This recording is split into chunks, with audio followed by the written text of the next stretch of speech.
Good morning and welcome to NASA's Johnson Space Center. I'm Chelsea Bayarte. Today we're here to talk about NASA's Boeing crew flight test mission and its uncrewed departure from the International Space Station later this week. For everybody here watching on NASA Plus, welcome, and for everybody in the room, thank you for braving the Houston weather today. We've got some briefers here that are going to talk about Starliner's departure. We have Steve Stitch, Program Manager for NASA's Commercial Crew Program, Dana Weigel, Program Manager for the International Space Station Program, and Anthony Varia, NASA Flight Director. We're going to hear some opening remarks for them shortly, but if you are a reporter online or on the phone and you have a question that you'd like to ask, go ahead and press *1 to enter our question queue. And if your question has already been asked, please push *2 to lower your virtual hand in our phone bridge here today. But let's kick it off with some opening remarks. Steve, take it away. Thank you, and thanks for joining us today, and appreciate your interest in human spaceflight and the Commercial Crew Program. We want to take just a little time today as we prepare for Starliner's undock and landing on Friday to talk to you about what's been happening. It's been a busy part two to review the readiness once we made the decision to have an uncrewed undocking of Starliner. Everybody pulled go at that review, pending the operational status of the vehicle and the landing weather. And so we're proceeding toward undock and landing on Friday. Currently, we're targeting this Friday, September the 6th, 6:04 Eastern undock and a landing at the White Sands Space Harbor just after midnight at around 12:04 Eastern. That would be early, technically Saturday, September the 7th. The deorbit burn would be at about 11:17 p.m. Eastern Time. We'll land at the White Sands Space Harbor like we have on the previous two missions. This is an ascending approach. It comes up over the Baja Peninsula into the western part of Mexico and a very rural part of Mexico, and then to New Mexico, and then into the White Sands Space Harbor. If weather prevents us from undocking on Friday, we have a backup opportunity on Tuesday, September 10th, and we really have opportunities every 4 days. So we'll have the 10th, the 14th, the 18th, and then we'll have to look at the 22nd, which would sort of coincide with a Soyuz opportunity as well. The Crew 8 Dragon vehicle has been configured to be the emergency return vehicle for Butch and Suni.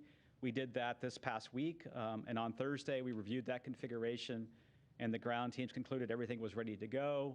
We have the emergency procedures on board, and so upon Starliner's departure now, we'll have the Crew 8 vehicle be ready to return Butch and Suni in an emergency situation. For Crew 8 also, we're in the middle of doing an inspection of the vehicle. It's a routine inspection for micrometeorite orbital debris on the exterior of the TPS. That's going well. We should be able to wrap that up in the next few days. And it's been a busy time for Starliner. We've updated the mission data loads. We talked about those. There's like 7 mission data loads, 7 parameters that had to be updated, largely using all the crewed flight test flight software as is. We took that software, put it through a series of runs last week in the avionics and software integration lab at Boeing, and all that checked out really well. We've reviewed that data as well. We are going to look at doing a couple of hot fires on the way of some of the thrusters. In fact, that's going to the Starliner mission management team today.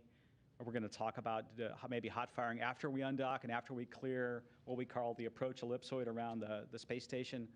We'll go ahead and maybe hot fire a few of those thrusters, the forward thrusters and some of the aft thrusters. And really the purpose of that is to continue to learn. We've done 2 hot fires while docked, one after 10 days being docked, the other after a couple of months. And so we really want to see how the thrusters perform and what the thrust levels exactly are after we undock and fire them for a little bit. The teams have done a couple of simulations last week. There was a couple of entry and undock simulations. Those went really well. Today, the Starliner's been powered up, getting ready to return the vehicle. So we've powered up the vehicle, and it's going well. We've been watching the weather, and we'll continue to do so over the next few days. We'll have our undock -2 day weather briefing this afternoon. Right now, the winds have been looking very favorable, 7 to 10 knots, and the clouds are acceptable. We'll just have to watch some chances of rain over the mountains. If the weather looks good, tomorrow we'll close the hatch for the final time around 1:30 p.m. Eastern. And then we'll hold that final series of reviews, the Starliner mission management team and then the International Space Station mission management team. I'm personally looking very forward to getting Starliner back. We've learned a lot on this test flight. We'll continue to learn more, I'm sure, through the undock and deorbit phase. We have a lot of flight test objectives still ahead of us on the flight, and we're looking forward to getting those. The teams are ready, the landing and recovery team's ready, and I can't thank the team enough. It's been a journey to get here, and we're excited to have Starliner return, undock and return on Friday. And with that, I'll turn it over to Dana. Thank you, Steve. And thank you all very much for being here. Appreciate the interest that you have in the Starliner mission and also in the International Space Station. As you heard from Steve, the undocking is planned for this Friday evening around 5 p.m. Central Time. We will have our ISS mission management team formal go-no-go poll tomorrow to support that undocking opportunity. Crew's been really busy this week on board. They're packing up the Starliner and they're getting it configured for the return. As you heard from Steve, last week they spent some time configuring the Crew 8 vehicle to get the cargo pallet into a configuration where we could support an emergency or contingency return of Butch and Suni. Let's see, Starliner will undock from the Harmony or Node 2 forward port. We'll do a slightly modified departure after the undocking. Shortly after undock, a command will be sent to do a breakout burn. That'll take Starliner up, over, and back behind the station. This alternate approach, or this breakout burn, is something that we have planned for, and it's something that the vehicle is capable and certified of doing. It just helps us to get Starliner away from ISS more quickly. And I think Anthony will add a little more detail on that operation when he talks. And as you heard from Steve, of course, after departure, the vehicle will continue on with its deorbit sequence, making a landing around 11 p.m. Central Time. We've got a pretty busy fall in front of us. After that, next week, we've got a Soyuz crew exchange starting with 73 Soyuz launch on September 11th. That'll bring up NASA astronaut Don Pettit. The crew will do an exchange, and then we'll return NASA astronaut Tracy Dyson on the 72S Soyuz vehicle. Towards the end of September, we'll bring up Crew 9. Once that crewed vehicle arrives, that will become the nominal and the contingency return vehicle for Butch and Suni. We'll do a normal handover between Crew 9, Crew 8.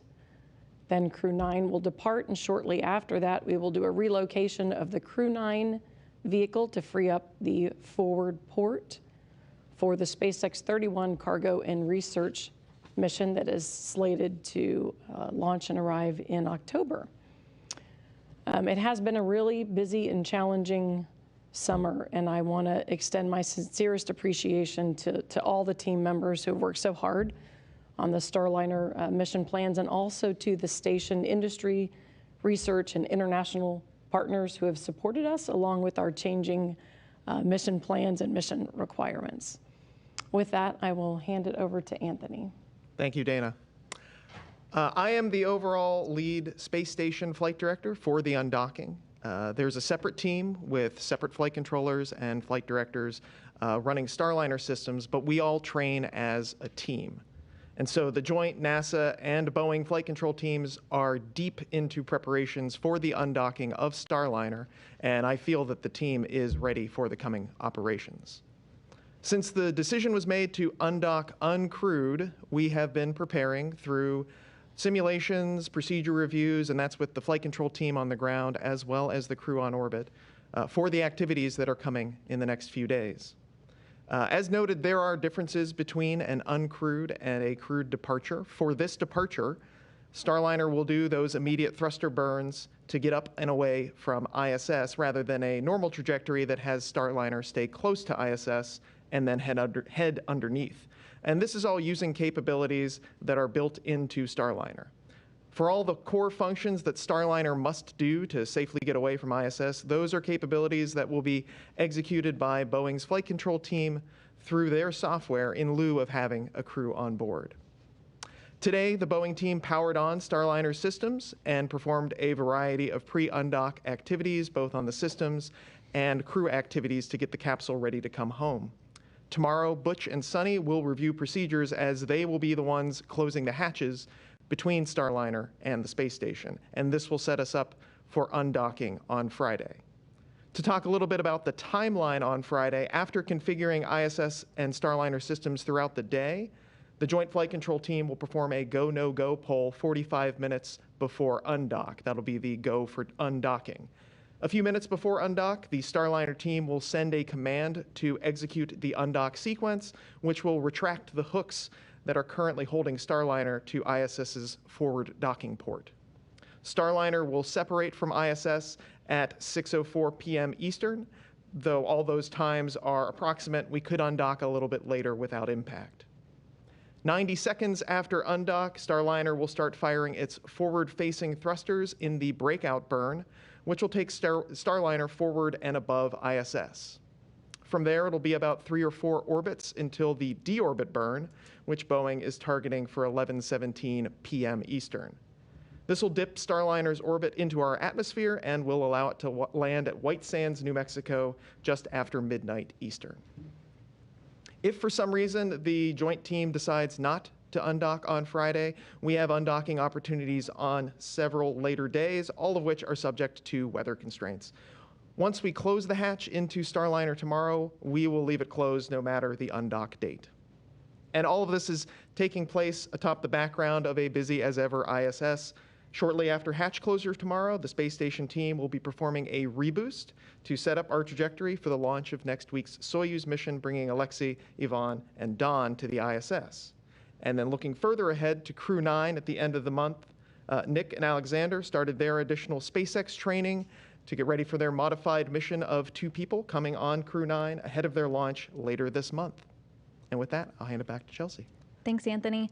So we're going to go into our question and answer portion now. When you have a question, please state your name, affiliation, and if possible, who you want to direct your question to. I think we're going to go ahead and start right here in the room.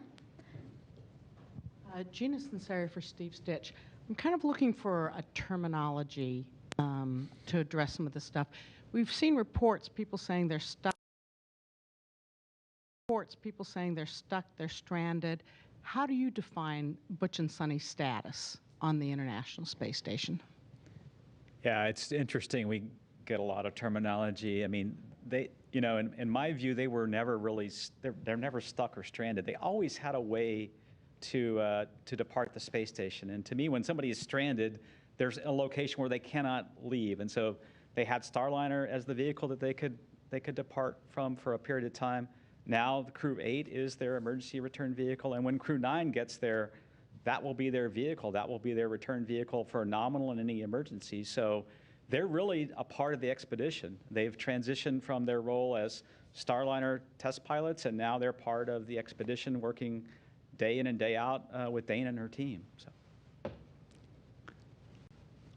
We'll take another question here in the back. Oh, thank you. Mark Carreau with Aviation Week and Space Technology. Once Starliner undocks, how long can it operate in an automated mode? Once Starliner undocks, you know, really it's only going to be limited by propellant, I would say. So, I mean, it could operate for days in an, if it needed to. But the plan right now, obviously, is to undock, as we talked about, at 6:04 and then land. You know, that evening, you know, some 6 hours or so later. But if it needed to loiter, it's got that capability. Really, the only limiting consumable would be the thruster, the propellant. So. Hi, I'm Jason Miles from KHOU here in Houston. Can you talk about logistically for the 2 astronauts, you know, going from what was supposed to be a short-term mission to a longer-term mission? I saw an interesting article somewhere this week about even their fitness routines and things change along with everything else. Can you speak to how they're doing in that regard?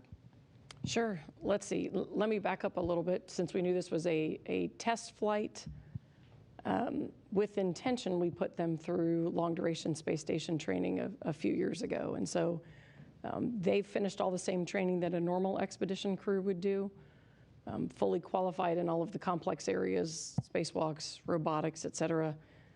Butch and Suni have also both done expeditions on board station, so they're very familiar with what that looks like. So we had them well prepared to move into this role. In terms of what does it look different, you're right, there are some differences between short duration and long duration crew.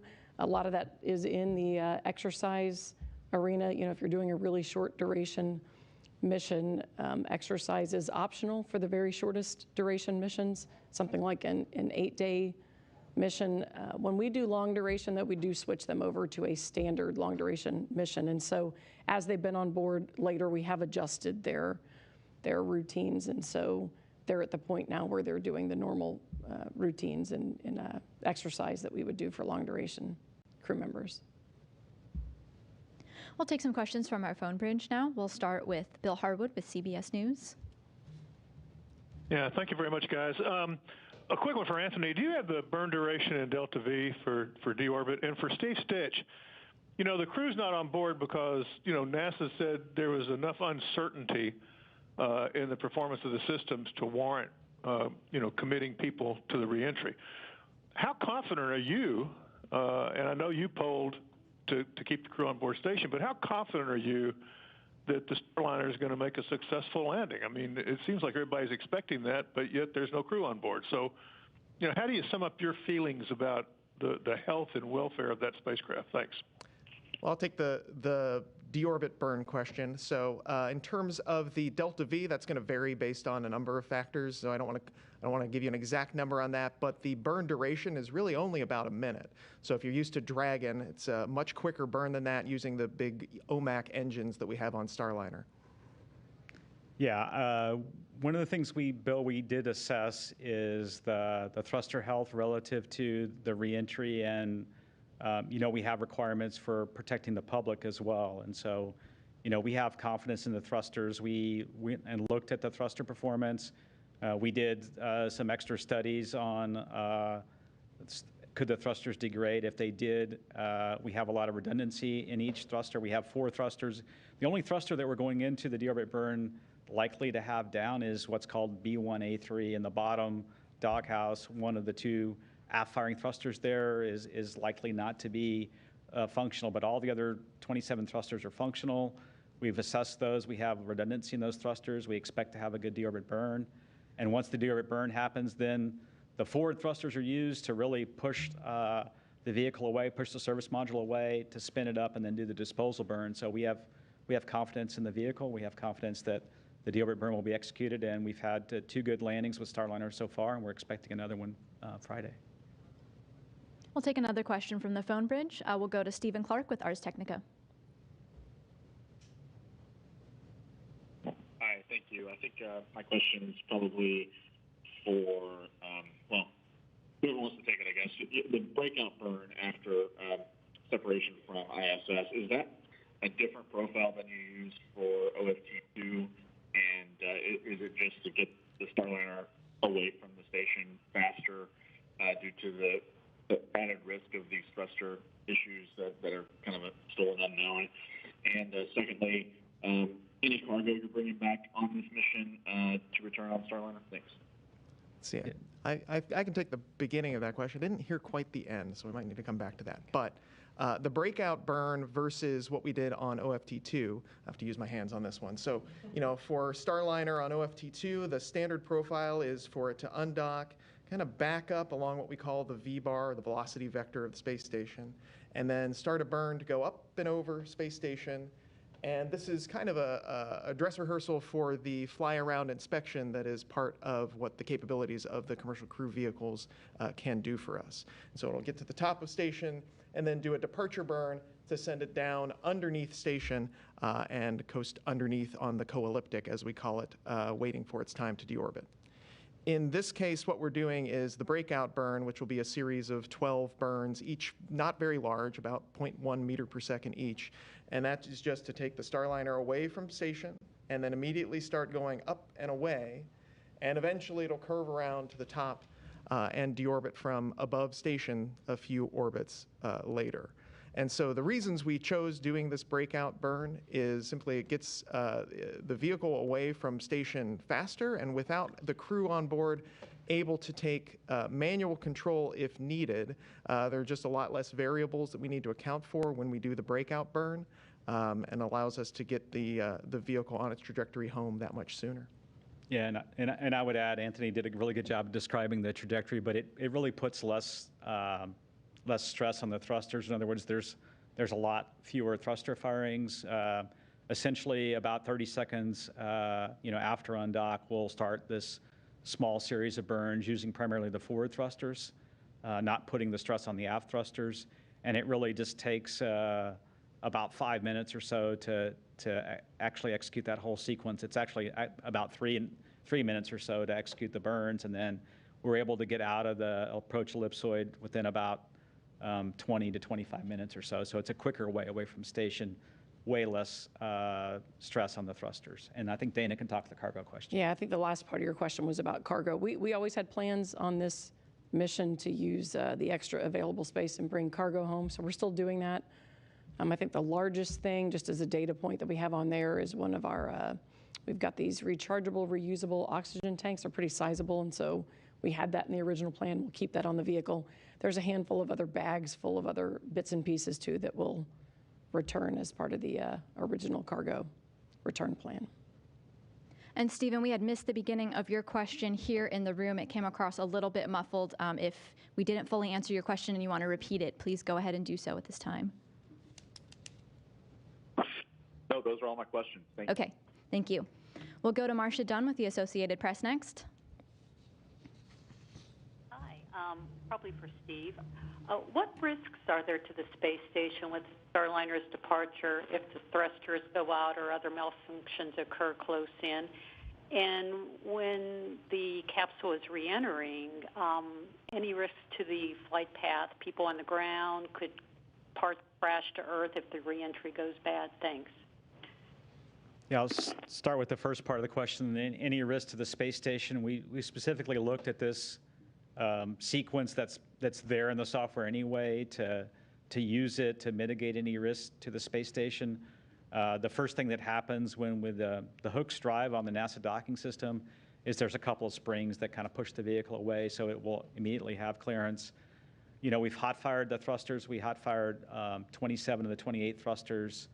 It's probably been like 4 weeks ago now. The thrusters all performed well, so we expect to get the delta V we need out of those thrusters. These are what we would call short pulses, but not frequent pulses where we saw the heating before. So we really don't anticipate the same kind of effects that we saw that caused the poppet swelling. These are longer firings in general, and there's more cooling with those firings. So we don't really expect any issues with the thrusters near station.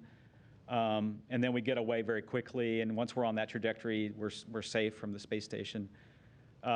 Really, the thrusters on the service module, the next big job they have is to hold the attitude while the big OMAX fires. Anthony said it's about a 60-second deorbit burn, and that's the critical thing that needs to happen to get the crew module on a safe trajectory to enter into the atmosphere and then land at White Sands. There's good redundancy in those thrusters, as I talked about. We've got 4 thrusters in each direction, so we expect that to go well. And then the Sept sequence again, where the crew module and service module separate, and then the service module goes into a disposal mode.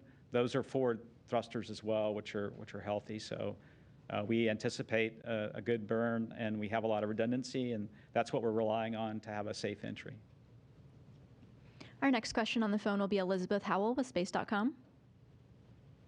Hi, everybody. Thank you. This one, I think, is for Steve. So a couple quick questions. The first one was, do we still call it CFT after Starliner comes home in terms of Butch and Suni's mission, or are they part of Expedition 71, 72, et cetera? And then the second one is, can you talk a little bit about what you're going to be doing for evaluations after Starliner returns for the first few weeks? Thanks. Yeah, I would say they were part of the crewed flight test, right? This vehicle and mission was very important to us, and so Butch and Suni will always be part of the crewed flight test. After we get the vehicle back, we'll go through a couple months of post-flight analysis of the trajectory, how the thrusters perform during the final phase of flight, and then we're also already working hand in hand with Boeing to look at modifications to the system. Is there ways that we can fly the vehicle differently? Do we need to do some more thruster testing out at White Sands to fill in some of the gaps that we had perhaps in qualification? So all that's going to start taking place, and there's teams starting to look at what we do to get the vehicle fully certified in the future. We'll now go to a question here in the room with Aviation Week. Yes, Mark Carreau with Aviation Week and Space Technology. Thank you for the second question. I wonder if you could go into a little more detail about what you've done to prepare the Crew 8 Dragon for Butch and Suni to join the four who launched on it in case there was some emergency that you had to leave the space station with them. You want to take that? You go ahead and Okay. talk about the pallet. Yeah. So what we have done is we've configured in the cargo area on Crew 8 what I would call temporary seats. So we've used some of the items on the space station to build a temporary seat for Butch and Suni. As you have seen for launch in Starliner or even Dragon, the crew needs to have their feet in a certain location, their knees bent, and so we have this temporary seat configured for Butch and Suni. It has a number of straps associated with that goes around them and secures them in place should we ever need to use it. We don't intend to ever use it, but it would be some extreme contingency where we had to get away from station quickly where they could use that. We've analyzed that from airflow perspective, and we've got good airflow down there. We know that they can get the air they need.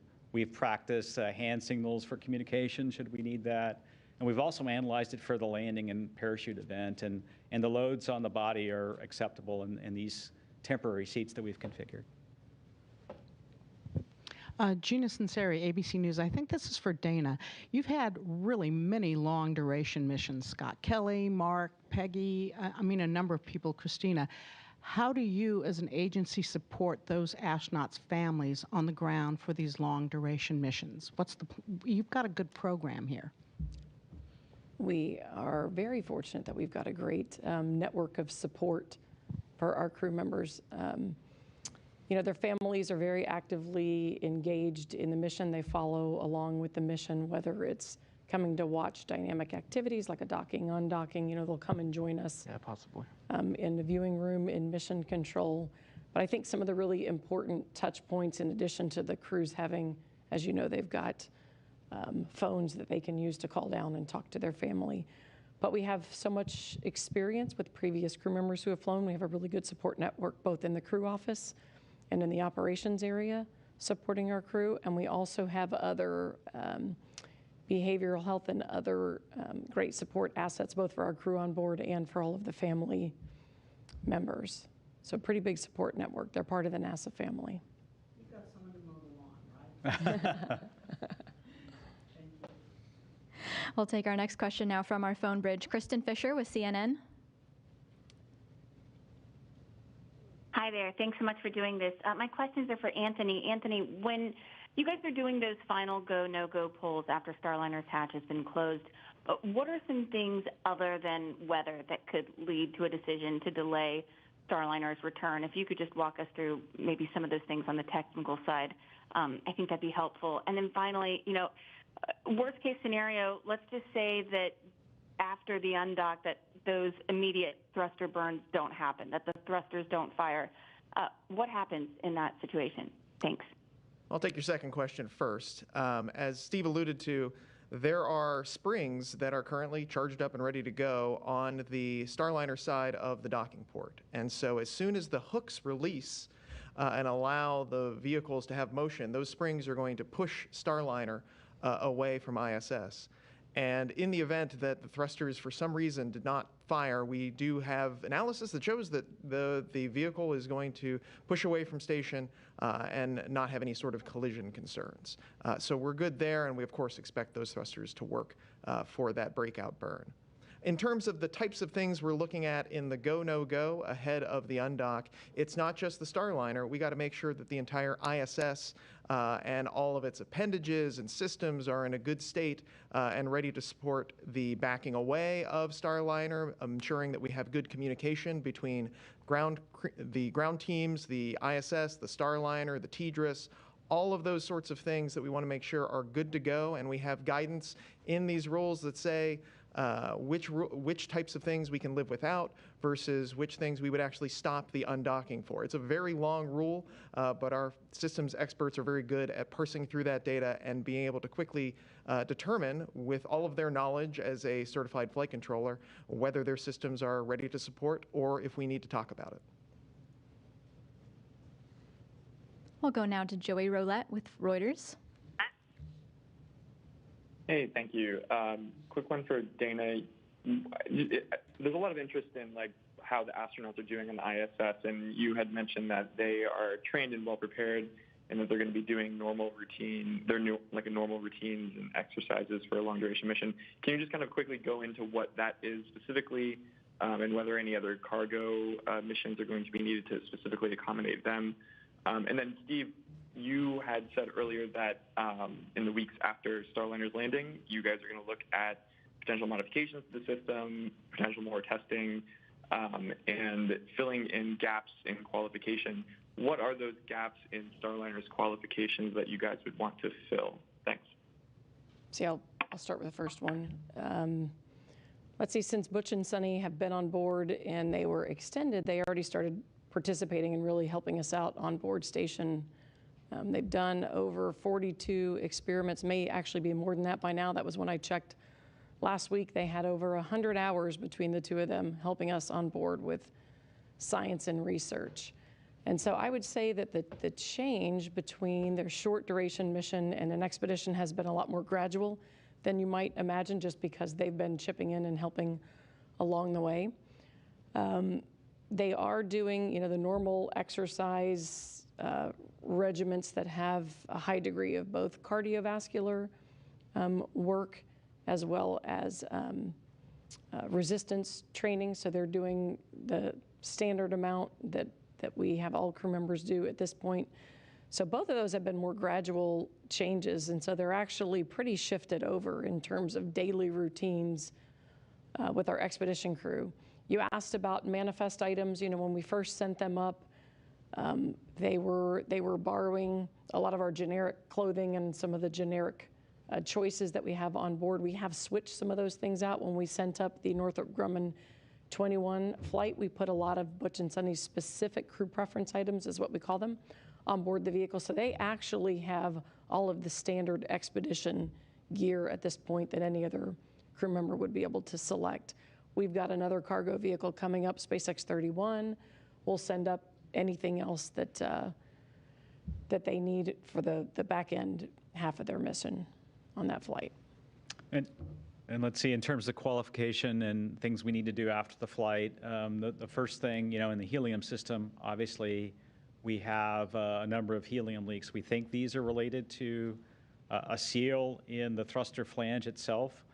That seal, when it's exposed to oxidizer, which is the vapor from the propellant, one of the oxidizer propellants, we think that maybe it's causing a little degradation in that seal. So one of the things we're looking at is a different material on the seal and maybe a different, slightly enlarged seal to make that seal better, so that we can solve the issue with the helium leaks. So that's one thing that we'll be working on. And then the second thing really is on the thrusters.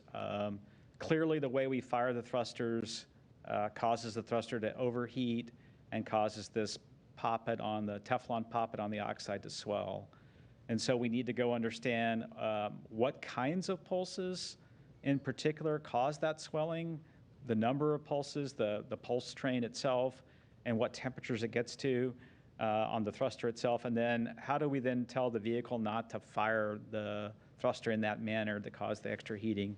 We also want to understand in the doghouse itself, the doghouse is trapping heat in a way that perhaps we didn't understand pre-flight. And so is there anything we can do inside the doghouse to not trap so much heat in and not expose the thrusters to the additional heating from not only their own firing, but when, for example, the OMAC fires, there's heat that crosses over into the thrusters as well. So those are some of the things we'll be working on after we get the vehicle back. We'll go now to Eben Brown with Fox News.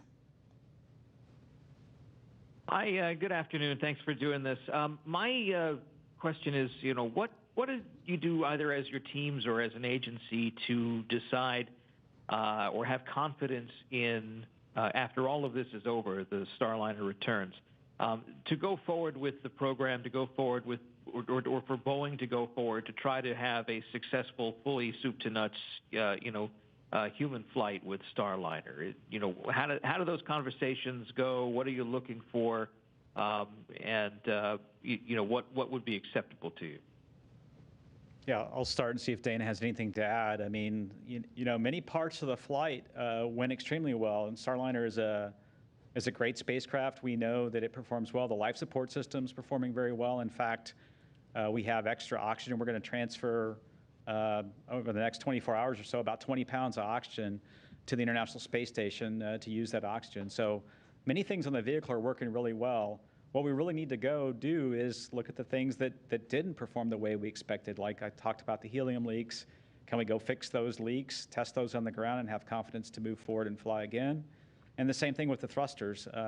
We know the thrusters are working well when we don't command them in a manner that overheats them and gets the poppet to swell on the oxide. Many of the thrusters, we never saw any degradation at all. So we know that the thruster is a viable thruster. It's a good component. How then we then not overheat it? And we just have to go look system by system as we move forward towards certification, hand in hand with the Boeing team. And we have a process that we understand very well, and we'll start to work on that as soon as the vehicle comes back.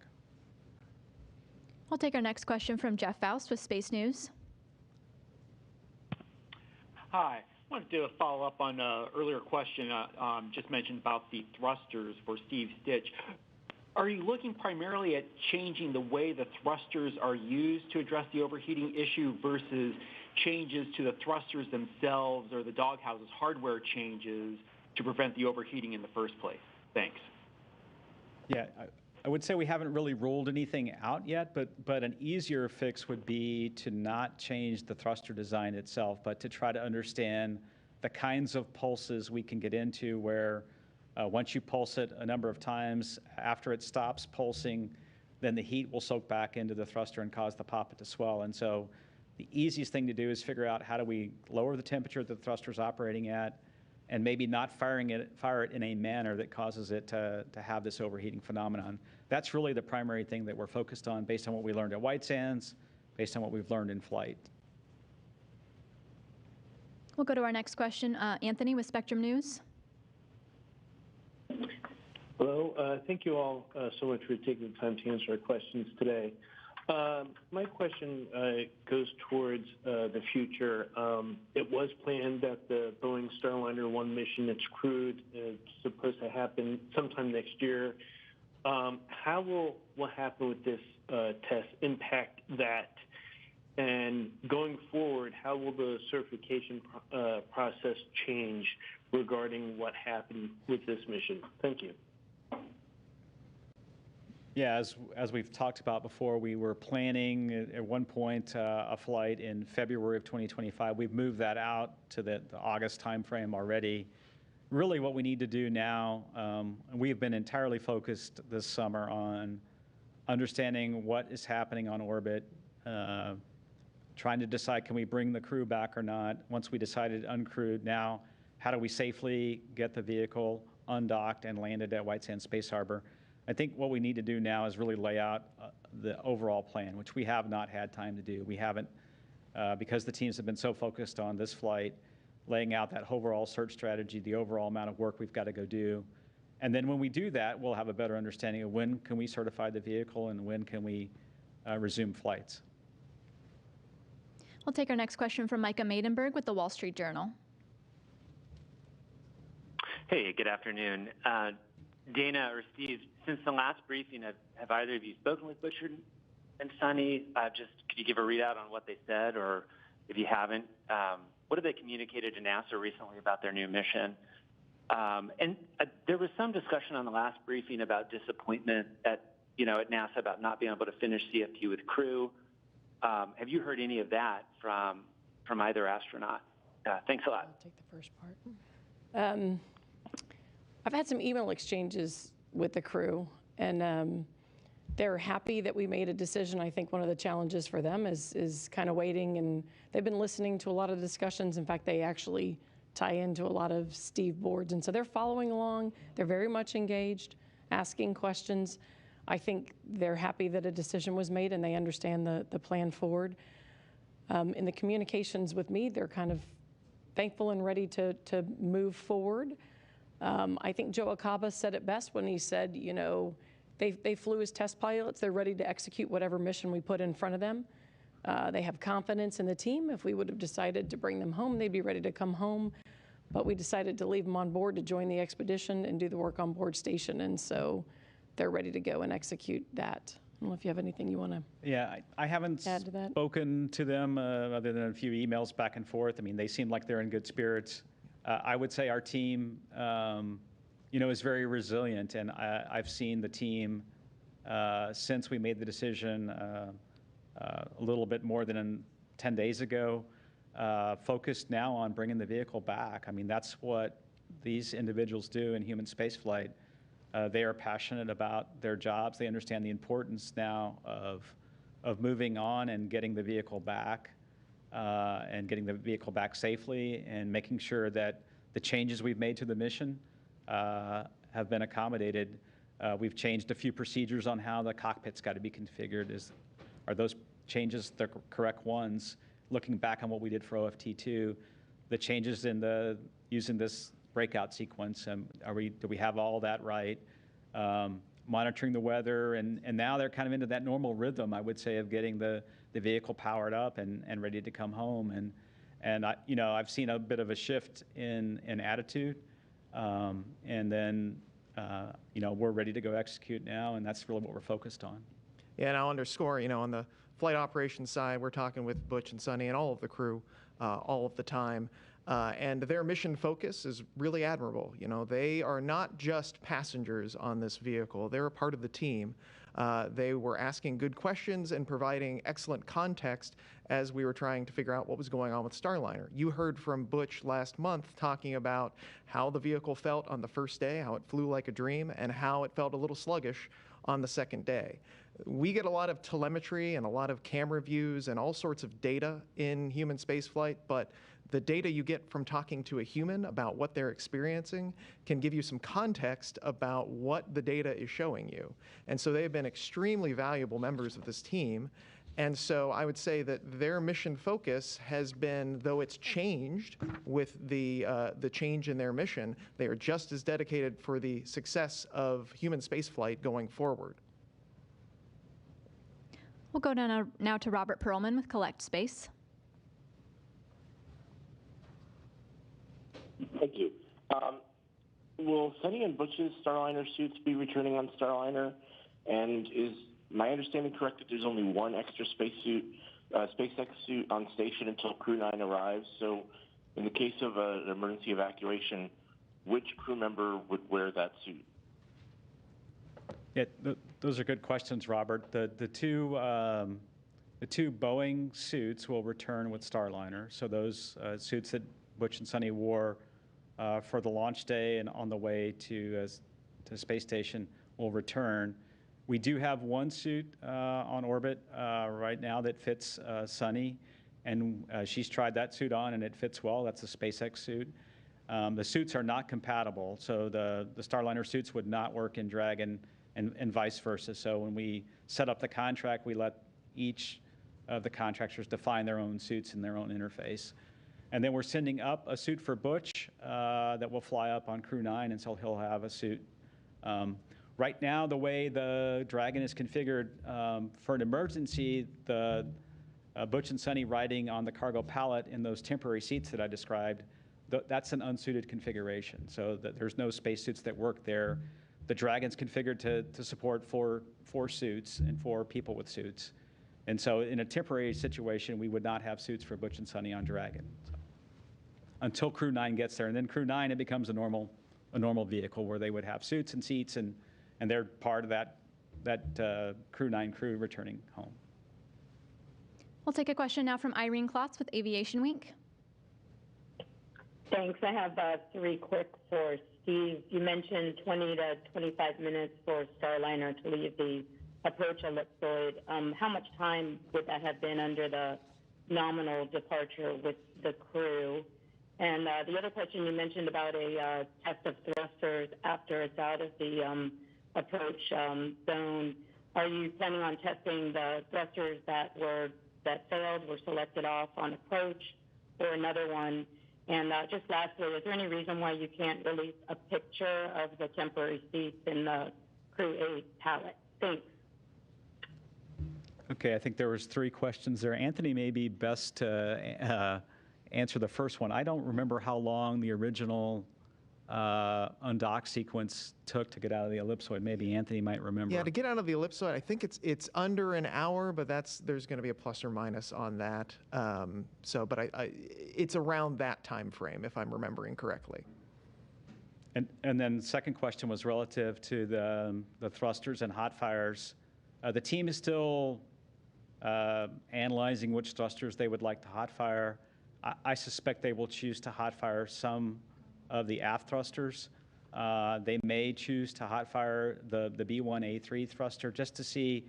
What we saw is, we did 2 docked hot fires, one about 10 days after docking and one a couple months later, and we saw that poppet receded quite a bit, and so the thrusters had a lot more thrust.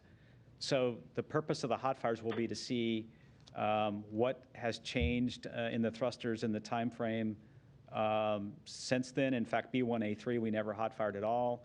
And then also to check the thrusters, the forward thrusters. They may hot fire a few of those, and that will be the purpose of that, is to see after you undock and you fire them for a little while, did we see anything in terms of a degradation in thrust there? And then the aft ones, just to collect a little bit more data on those thrusters. It really all is oriented toward learning more about the thrusters, and then what can we do to mitigate the heat in the thrusters in the future. We'll take a question now from Jim Siegel with Florida Media Now. Hi, everybody. Thanks for taking my call. A question about, let me get my notes here.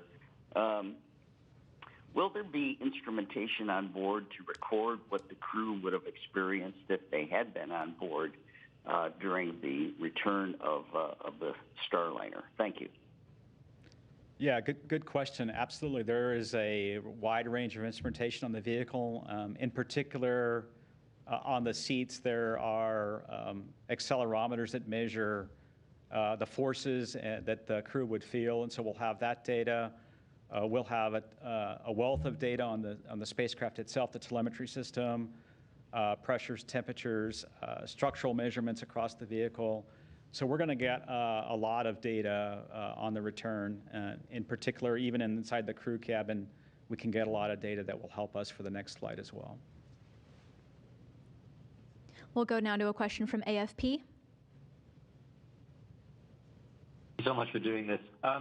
I just wanted to know, maybe from Steve, first of all, I think it was to follow up from another question.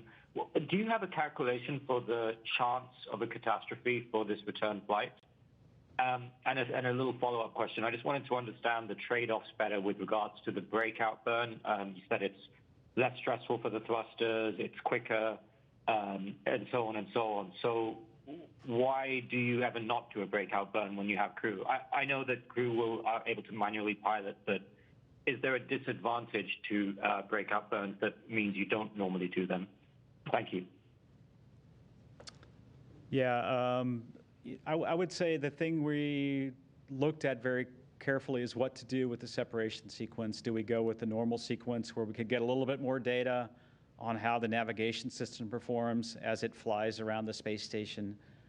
We do have one of our requirements is to be able to fly around the space station, which we've done a few times with Dragon, just to characterize the exterior surface of the space station and see if there's anything that we can learn about the space station. So the original purpose was to do that part of that trajectory, part of that fly around.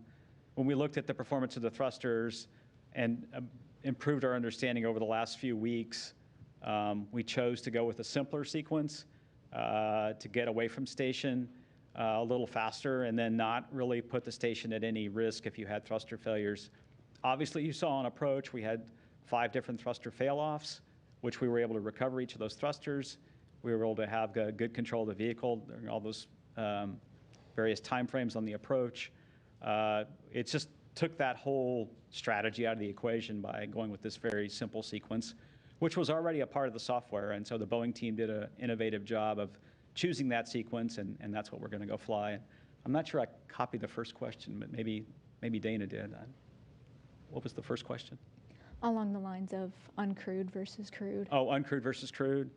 You know, it was a tough decision to make. You know, there really is, it was really hard to determine whether to be uncrewed or not. I would say the teams were very split in the uncertainty relative to the thrusters. And so, you know, the NASA team chose to return Butch and Suni on Dragon. We'll go to our next question from David Denault with About Space Today. My question is for Steve. At our last briefing and what you've just said about the meeting between Boeing and NASA, and after the briefing, several people have come forward and said it was kind of a very heated meeting, almost a shouting match, and Boeing's insistence in saying their spacecraft is safe for astronauts. Could you comment on that and kind of bring this to an end? Yeah, I would say the last meeting we had where we talked detailed technical data on the different positions and the different analyses, I would not characterize it as heated. I would say anytime you're in a meeting of this magnitude where there's this kind of decision, there is some tension in the room.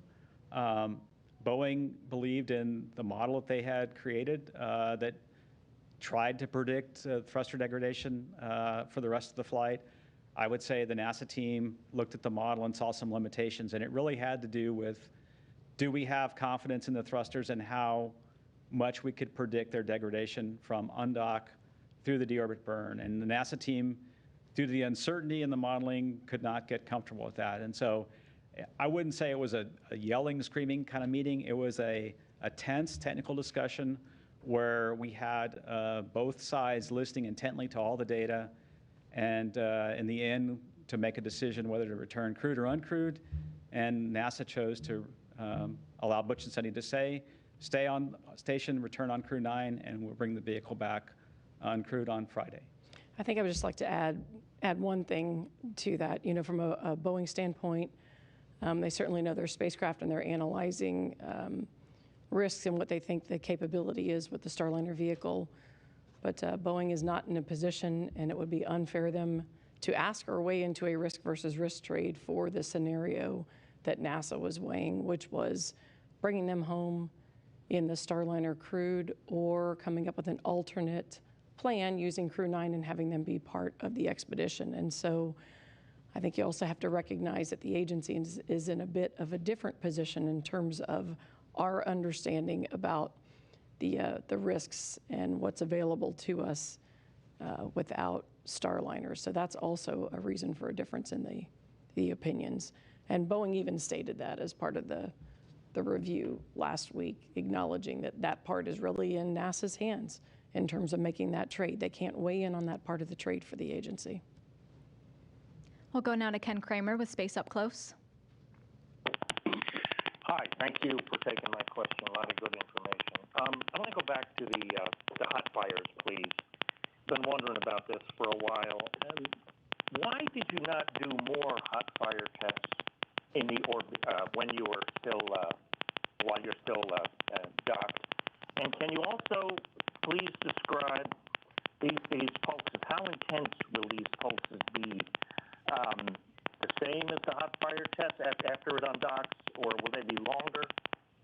And then finally, Steve, you mentioned about changing the pulsing of the thrusters on the ground and hoping that would be sufficient. I'm just wondering if you maybe shouldn't be a little bit more proactive in dissipating the heat and not just try to change the pulses of the thrusters to minimize the heat. Hey, Ken, we're having some issues with your audio here. We were able to catch a couple of the questions in there. I got, why did you not do more hot fire tests while you were still docked? And then we also caught, will the ones after undocking be longer? Yeah. Okay. The last question was, when you do the ground testing, okay,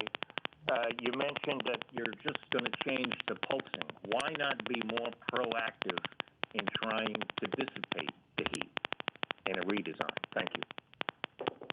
I caught about being more proactive. Yeah, I think I'll try. Let me see if I caught it. The comm was a bit garbled. So the first question was related to why didn't we do additional hot fire tests while docked?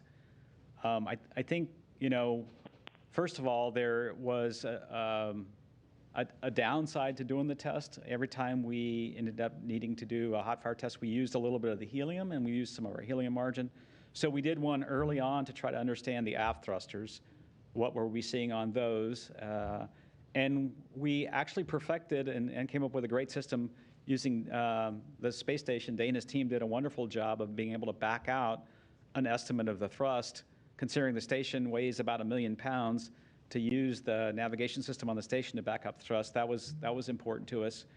The second one we did, and about 2 months after being docked, we tested all the thrusters, and that was important to understand the recovery of the poppet. And we think, based on that testing, the poppet had recovered almost 100%. All the thrusters that we tested were almost back to the normal levels of thrust. So we didn't really see a need to do more docked hot fire testing after that. The ones we will do undocked, we will do a real short pulse, about a 1/10 of a second pulse on the thrusters. And you don't need as long a firing, because what we'll do is put the vehicle in free drift. In other words, there'll be no other firings. And so when that thruster fires, we know for a nominal thrust about how much the vehicle should respond to it. And so we'll do these real short pulses. And then on the ground, we're looking at, in terms of the ground testing, we want to understand the kinds of pulses that cause the heating, but then we will look at ways inside the doghouse. Is there ways that we can dissipate the heat? Is there ways that we can maybe cool the thrusters? There's a whole wide range of options we'll look at for making the thrusters operate in a manner where they're not susceptible to the heating. All right, we're running low on time, but we will go to David Curley with Full Throttle. Take it away. I have a scratchy connection too. Can you hear me clearly? Yes, we hear you loud and clear. Excellent, thank you. Steve Stitch, quick question. You've talked about this. Can you describe the profile of using the thrusters after undocking? Are you trying to push them? You're trying to keep them below what you normally do?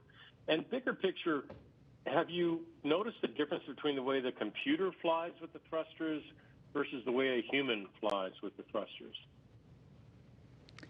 Yeah, the overall plan for undocking is to minimize, I would say, the use of the thrusters in that undock sequence, like we talked about. Essentially, once we open the hooks, the springs will push the vehicle, Starliner, away. Then we'll do some real short thruster firings to put us on a trajectory that Anthony described really well. It'll take us above the station and behind, and we'll be opening to a nice range to where we can execute the deorbit burn. And then after that, we really are going to just stay in some very benign attitudes and not fire the thrusters very much at all. And then the next time they really get used is the deorbit burn, and we'll what they're used for there is to point the vehicle. In other words, to do the deorbit burn, we need to point the OMAC engines into the direction of travel. And so there's 4 of those OMACs. We'll point those in that direction to execute the retrograde burn we need to bring the vehicle back. Those thrusters will be used to hold the attitude, and we're going to let those thrusters fire